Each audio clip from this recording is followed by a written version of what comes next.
Hello, dear DSC candidates. Welcome back to my Grammar for Success channel. I'm Koresh Babu, a retired lecturer in English from Hyderabad. In today's video, I'm going to teach you about certain most important grammar aspects on which questions are most frequently asked in your TET or DSC examination. I therefore request all of you to watch this video till the end without skipping it in the middle, and I also request all of you to consider subscribing to my channel and also sharing this video with all your near and dear ones. Thank you so much, and now let's get into the video. Conditional sentences. This is a very important grammatical aspect from your TET or DSC examination point of view. Definitely one or two questions are given from this topic. Therefore, I request all of you to watch this video till the end without skipping it in the middle. Okay, and conditional sentences. What are the conditional sentences? Conditional sentences are nothing but the sentences that contain conditions. That means the sentences that contain conditions are called conditional sentences, and generally these conditional sentences are introduced by the conjunction if. Okay, you know very well, if is a subordinating conjunction. All of you know that very well, right?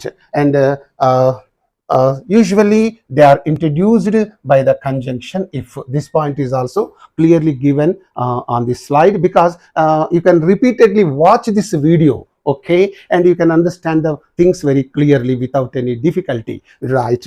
And they are introduced by the conjunction if. For example, if you run fast, you can catch the train. So these are the two parts of this conditional sentence. If you run fast, so this part is called a condition. Because of this condition, the whole sentence is called a conditional sentence. So what is the condition? If you run fast, neevu veganga parigettinattaithe, this is the condition. If this condition is fulfilled, automatically this thing will take place. This action will take place. That is the meaning, right? One more example I would like to give you here.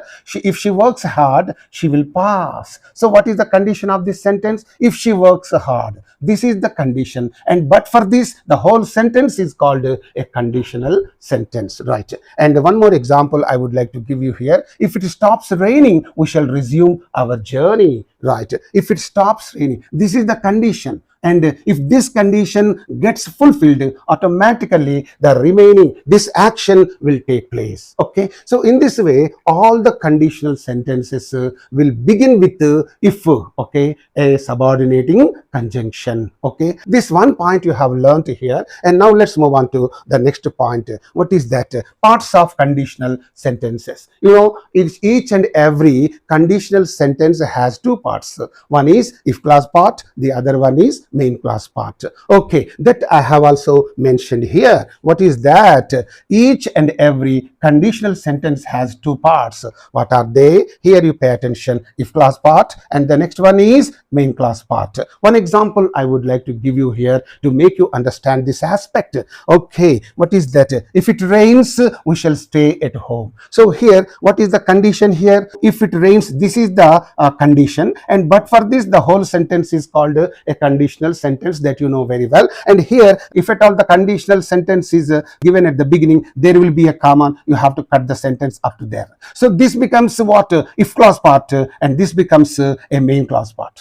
This becomes an if clause part, and this becomes a main clause part. Okay, so now let us take that. If it rains, what is this part? If clause part. What is the next part? We shall stay at home. It is the main clause part. So in this way, each and every conditional sentence has two parts in it. One is if clause part, the other one is the main clause part.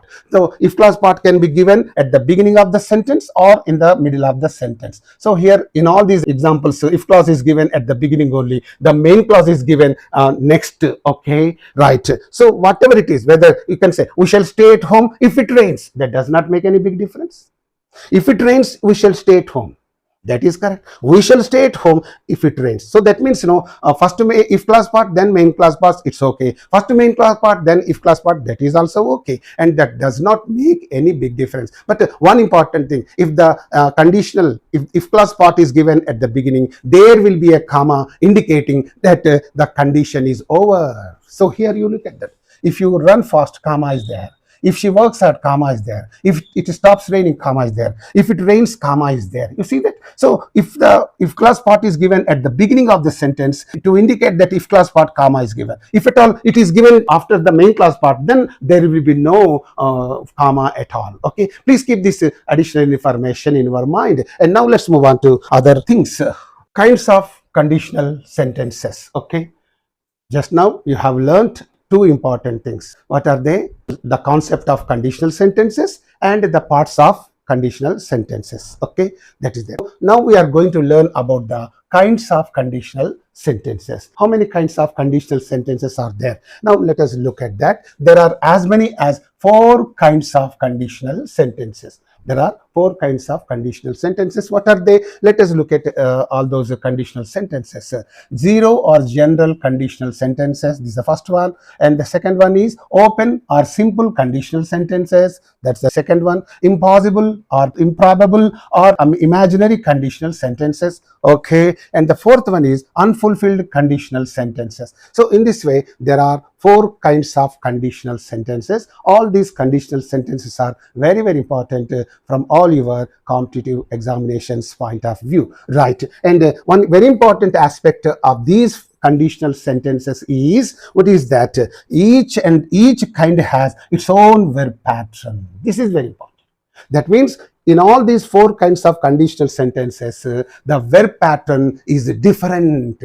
This has a separate verb pattern, this has a separate verb pattern, this has a separate verb pattern, and this has. So in this way, each and every kind of conditional sentence has got its own verb pattern. And that thing we have to learn in this video. That's very, very important. Now let's move on to learn all those things. Zero or general conditional sentences. Now I'm going to talk to you about the zero conditional sentences or general conditional sentences. What are these general conditional sentences means? Here you pay attention, some note is given. They express universal truths. What do the general conditional sentences do? They express universal truths, okay, and they also express general facts, okay, and also situations in which one thing always causes another, definitely. They also indicate situations in which one thing causes another thing, okay, one thing leads to another thing, okay, one thing helps take place another thing, okay.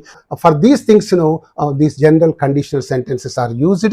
And what is the verb pattern here? Verb pattern is in this one. Simple present is used in the if class part, and again simple present in the main class part. Okay, you know very well, 2 parts are there, if class part, main class part. In the zero conditional sentences, in the if class part, simple present, in the main class part, if simple present.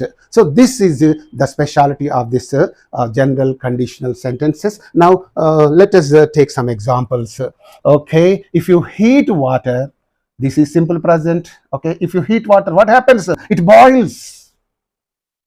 This action is causing this action.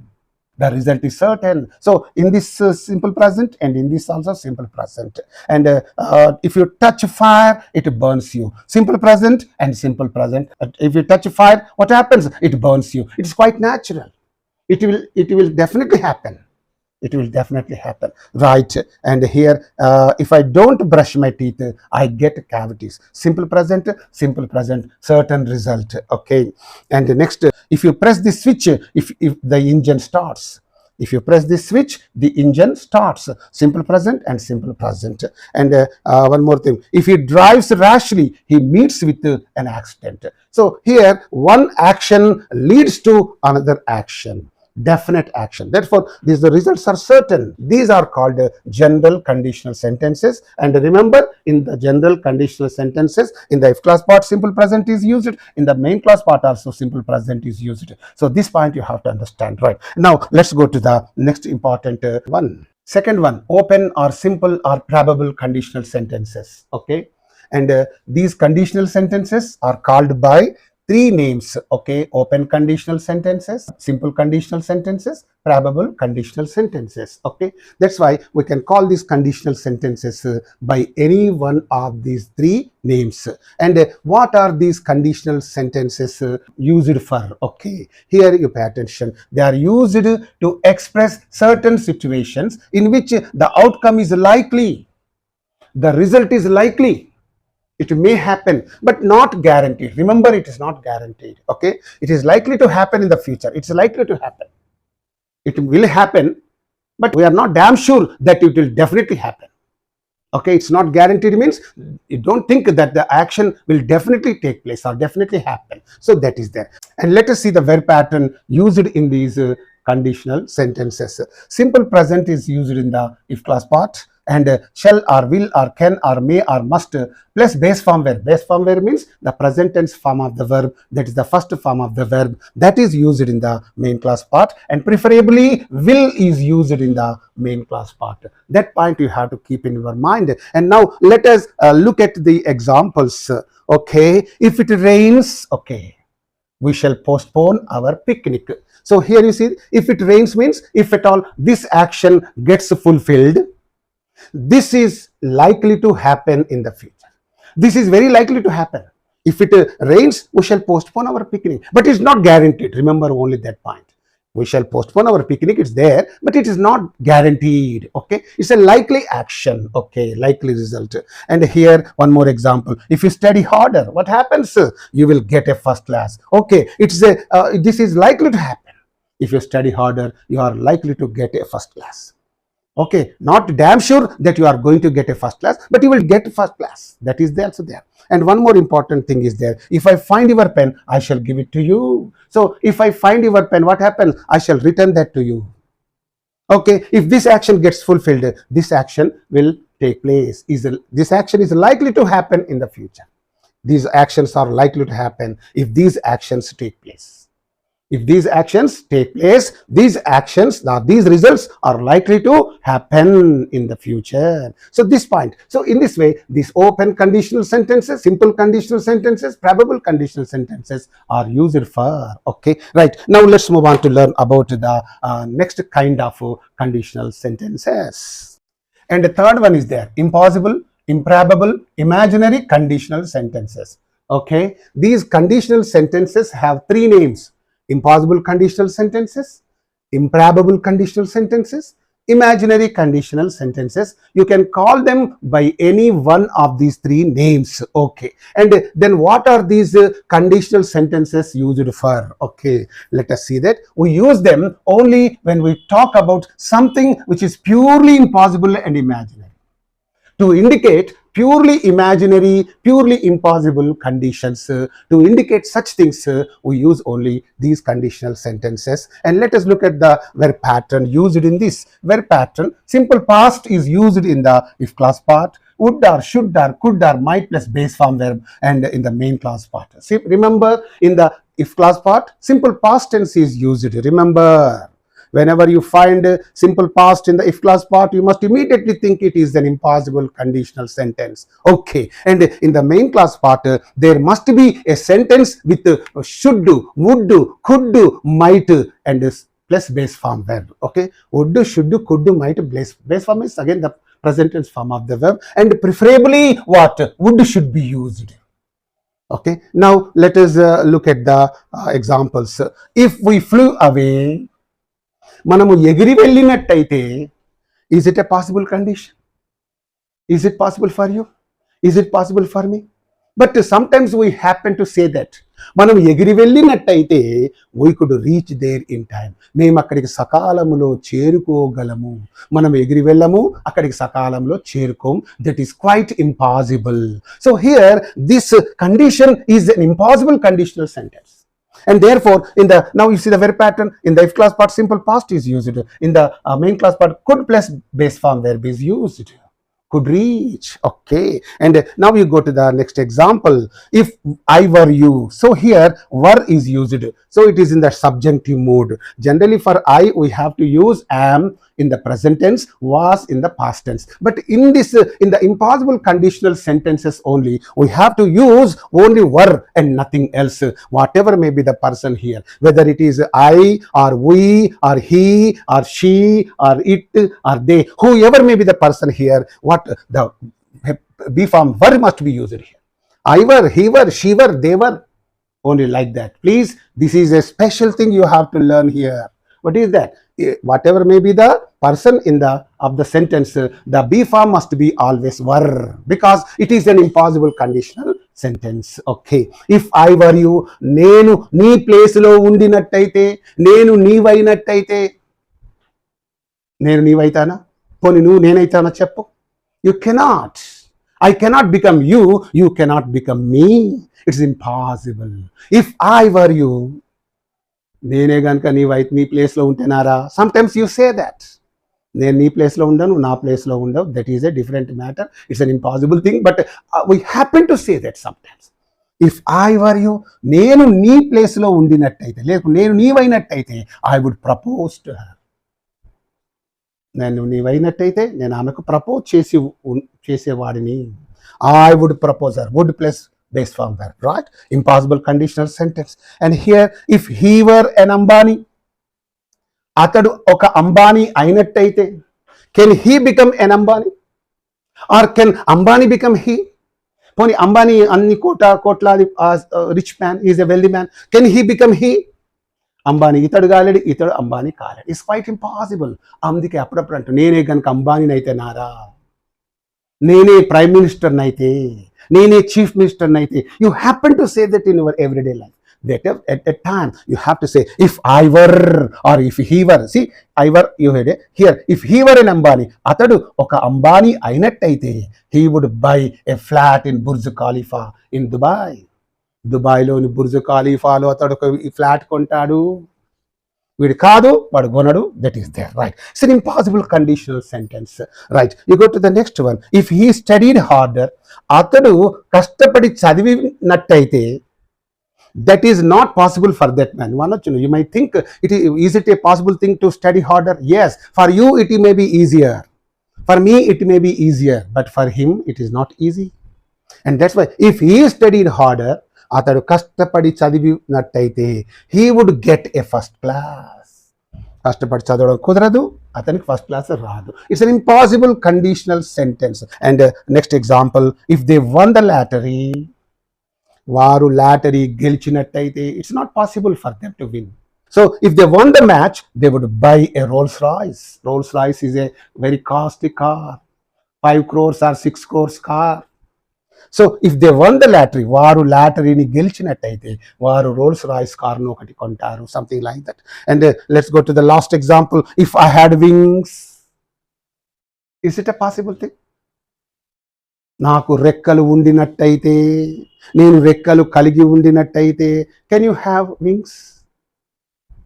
No, it is highly impossible. Therefore, it is an impossible conditional sentences. కానీ అప్పుడప్పుడు sometimes we shall be saying, నాకు రెక్కలు ఉంటేనారా, అక్కడికి ఎగిరి వెళ్తానరా, something like that.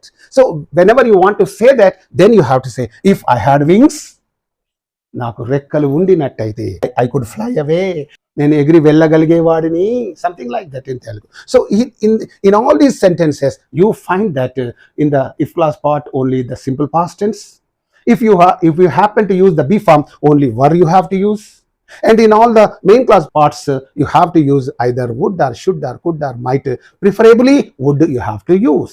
This point you have understood from this slide, and it's very, very important from your forthcoming DSC examination, right? And now let's move on to learn about the fourth kind of conditional sentences, unfulfilled conditional sentences. Okay, this is the last kind of conditional sentences. This is also a very, very important aspect from your competitive examinations point of view. So of these 4 kinds of conditional sentences, second one, third one, fourth one are very, very, very important. Please have a look at the verb pattern used in these three kinds of conditional sentences. Okay, for your convenience, I am also going to give you a glance chart, okay, at the end of this. If you just look at that, you can easily understand each and everything in your mind. So that thing I'm going to give you now. So, but before that, you learn this unfulfilled conditional sentences. What are these conditional sentences used for? We often use these sentences whenever we wish to say that something did not happen because a certain condition was not fulfilled. Because certain condition was not fulfilled, some action did not take place. That is the thing these conditional sentences convey or express. They refer to the past time. Now let us see the verb pattern used in these conditional sentences. So verb pattern. What is the verb pattern used in them? Past perfect is used in the if clause part, okay, would have, should have, could have, might have, plus past participle in the main clause. This thing you have to understand. So in the if clause part, there must be used past perfect tense, and in the main clause part, there must be used would have, should have, could have, might have, plus past participle form of the verb, okay. So that is the point. Past participle form of the verb means the fourth form of the verb. You know very well, a verb has got four forms: present tense form, present participle form, past tense form, past participle form. That is the last form of the verb. So beside would have, should have, could have, might have, we have to use only the past participle form of the verb, the last form of the verb, and preferably we have to use would have plus past participle. And how? Let us take some examples to understand these conditional sentences. Now let us look at the examples and try to understand these conditional sentences. If he had studied harder, he would have got a first class. Okay, you have gone to your friend's house, and your friend has passed in the second class, and you have passed in the first class, and your friend's mom is asking you, what, Babu, my son has passed only in the second class and you have passed in the first class. Then you are saying, auntie, if he had studied harder, అతడు కష్టపడి చదివి ఉండినట్టయితే, that means కింది నుంచి మీద meaning వస్తుంది, అతడు కష్టపడి చదవలేదు అని మీనింగ్ ధ్వనిస్తుంది. You can find some meaning under that. If you had studied harder, అతడు కష్టపడి చదివి ఉండినట్టయితే, he would have got a first class.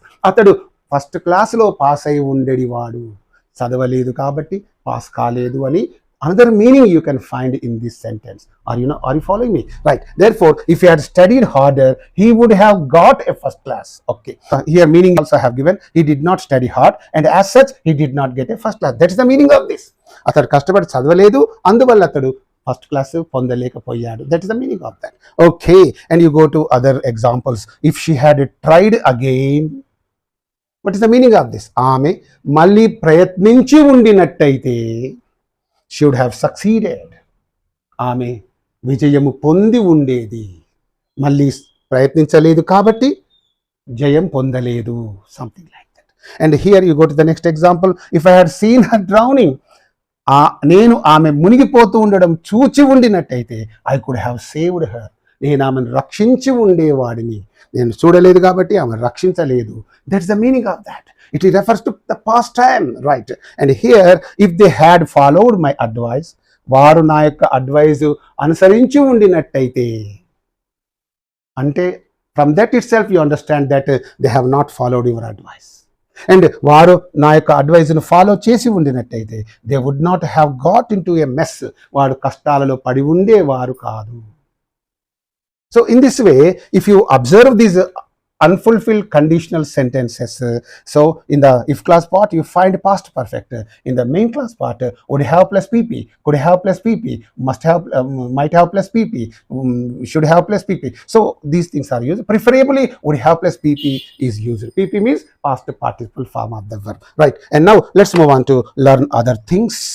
Another way of recasting the unfulfilled conditional sentences, that means another way of rewriting the unfulfilled conditional sentences. What is the another way? What is the other way of rewriting the unfulfilled conditional sentences means? Let us first of all look at the verb pattern. What is the verb pattern? We have to use past perfect inversion is used in the if clause part. Past perfect inversion must be used in that, and would have plus past participle in the main clause as usual, that you know very well. That must be used in the would have plus PP or past participle verb in the main class part. So how? Let us look at that. Had I known of his arrival, the meaning of this is what? Here it is, if I had known of his arrival. So in this recasting, okay, in this rewriting of the unfulfilled conditional sentences, if is dropped. Okay, so instead of saying if I had known of his arrival, you can simply say, dropping this if, you can say had I known of his arrival. This is reversed. I had known, had I known, reversed. So had I known of his arrival, I would have gone. That is already there. In the main class part, would have plus PP, that is there, to the airport for pickup. That the meaning of this is, if I had known of his arrival, I would have gone to the airport for pickup. నేను నాకు అతని యొక్క రాకడ తెలిసి ఉండినట్టయితే నేను ఎయిర్పోర్ట్కి అతని pickup కోసం వెళ్ళి ఉండేవాడిని. తెలవలేదు కాబట్టి వెళ్ళలేదు. That is the meaning of this sentence. So one more example here I would like to give you. Had he seen her drowning? So in this, the past perfect is inverted. Okay, oh, had he seen, inversion, had he seen. So the had he seen her drowning means atadu ఆమెను మునిగిపోతూ ఉండడం చూచి ఉండినట్టయితే, he would have saved her. That is the sentence. And here you see the regular sentence. If he had seen her drowning, this is the right sentence. When you write in this manner, you drop if in this and you put this past perfect in the inversion mode. If he had seen, had he seen, okay, if he had seen her drowning, he would have saved her. That is there. And you go to the last example. Had she requested him, ఆమె అతనిని request చేసి ఉండినట్టయితే, he would have helped her. అతడు ఆమెకు help చేసి ఉండేవాడు. Request చేయలేదు కాబట్టి help చేయలేదు. So this condition was not fulfilled and therefore that thing did not happen. In all these examples you find only that. I need not tell you that the right sentence is like this. If she had requested him, he would have helped her. So that is there. So in this another way of recasting unfulfilled conditional sentences, if it's dropped and the past perfect tense is inverted, it is given in the inversion mode.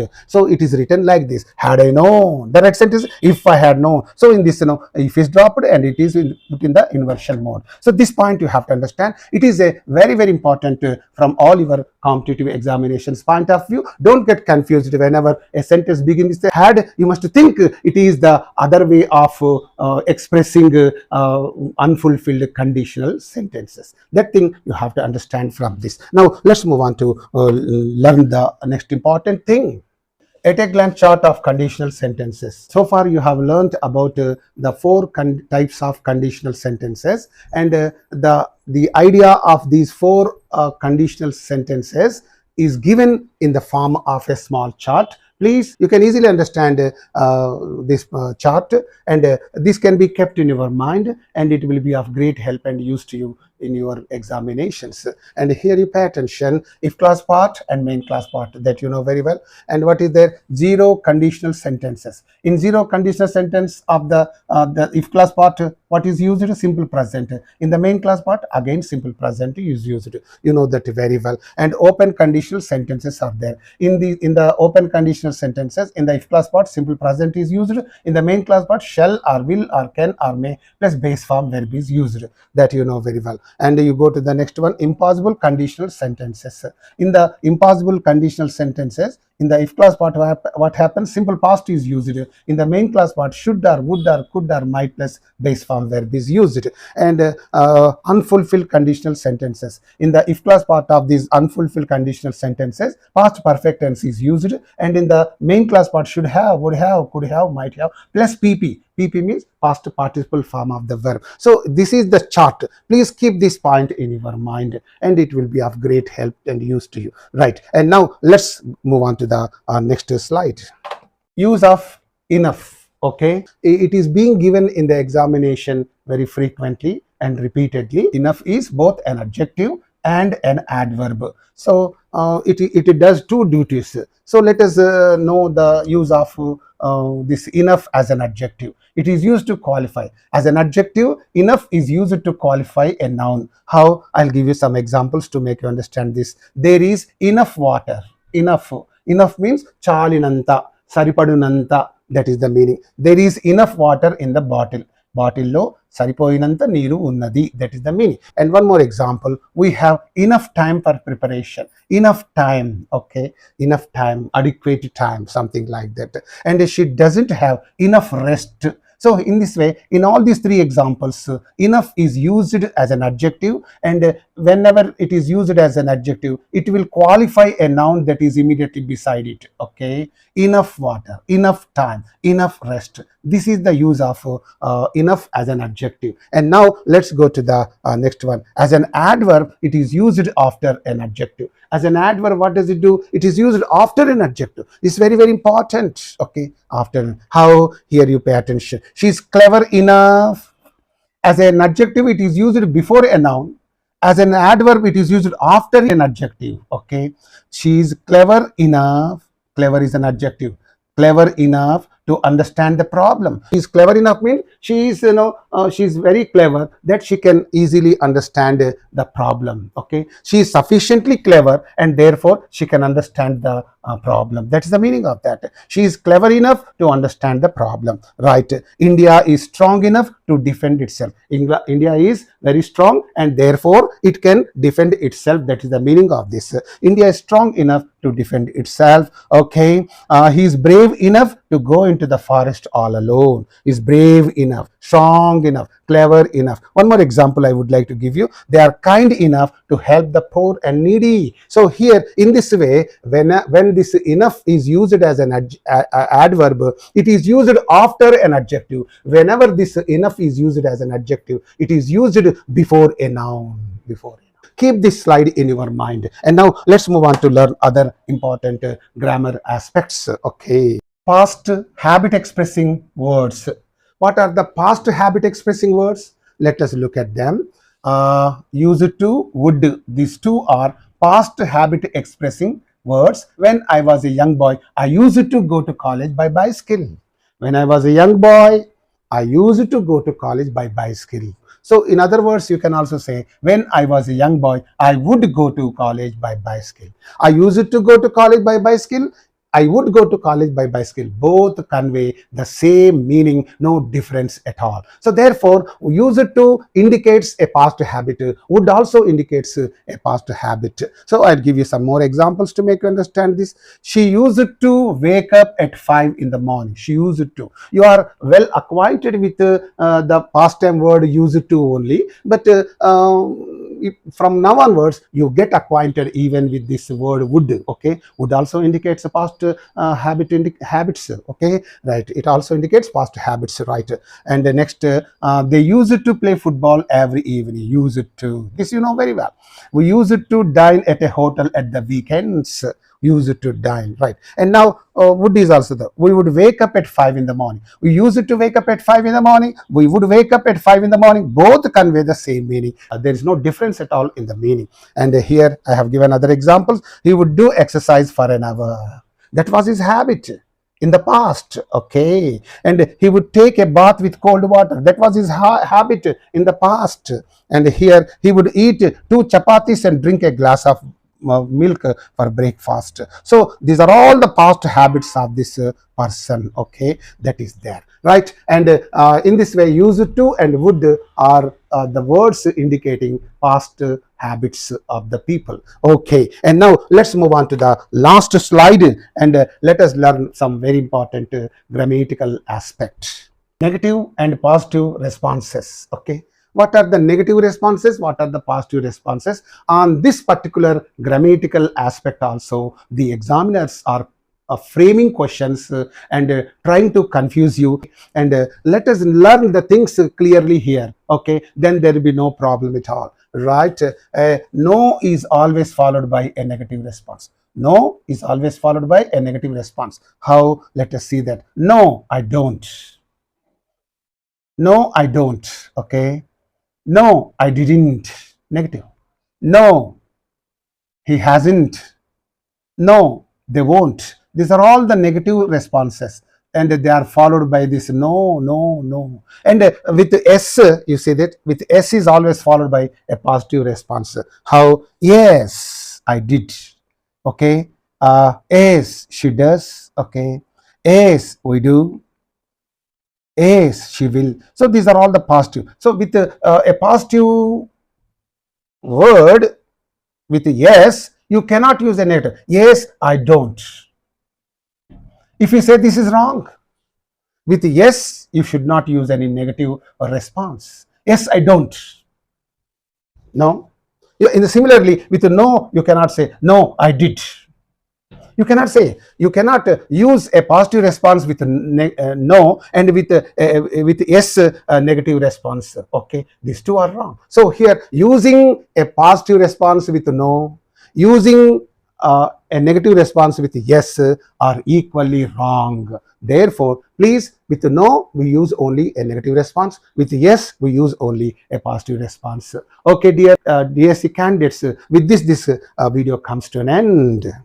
Dear DSC candidates, thank you so much for watching this video, and I am planning to upload every day one beautiful video for helping you a lot with regard to grammar aspects that are very likely or that are being frequently given in the examination. And tomorrow one video, the next day one video, like that for about 7 or 8 days, every day one video I would like to upload. Please subscribe to my channel, also like my channel, and you also share this video with your near and dear ones. Okay, with another beautiful video, I shall be back to you. Until then, bye. See you, all of you.